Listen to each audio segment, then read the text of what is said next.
మనం ఇంకోటి వేడుకున్నా యుద్ధ భయం మనకందరికీ వస్తుంది, చాలా బాధపడుతున్నాం. ఎవరో యుద్ధం చేస్తే మనకు తాపత్రయం అవుతూ ఉంటుంది.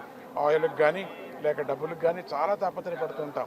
అది కాకోకుండా ఉండని వాళ్ళందరూ శాంతి ఎందుకు కొట్టుకోవాలి? మనము పరమాత్ముడు ఇచ్చినటువంటి భూమి మీద, భూమి అందరికీ కావాలి కదా, అత్యంత శాంతిగా ఉండమని వాళ్ళందరికీ మంచి బుద్ధి కలగని అని ఆ లీడర్స్ అందరికీ కూడా, వాళ్ళందరూ ప్రజలతో ఎన్నుకున్నటువంటి వాళ్ళే కదా, వాళ్ళందరూ శాంతిగా కలగని అని చెప్పేసి అన్ని రాష్ట్రాల్లో ఉండినటువంటి వాళ్ళందరికీ కూడా ఆ యుద్ధం కావాలనే ఒక తత్వాన్ని వదిలేసి శాంతి కావాలా, శాంతి శాంతి శాంతి శాంతి అని అంటూ మీరందరూ వెంకటరమణ స్వామి ధ్వజాన్ని ఇంట్లో పెట్టుకోండి. ఎప్పుడేదో కార్యక్రమాన్ని అనుకుంటున్నారు, ధ్వజం ఇంట్లో పెట్టుకోండి.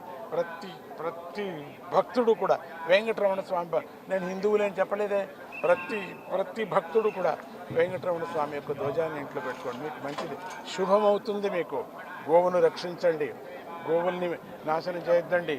గోవు క్షీణించినటువంటి గోవుకు ఒక అరటిపండు ఇవ్వండి. దానికి కావలసినటువంటి మనం అనుకున్న ఒక చిన్న పిల్ల అనుకోండి, అట్లా గోవు రక్షించండి. గోవు అంటే చాలా ఇష్టము స్వామికి. గోవు గోవిందుడు గోవిందుడు గోవిందుడు. గోవుని మనం ఏది దుర్మార్గంగా ఏది చేయకూడదు.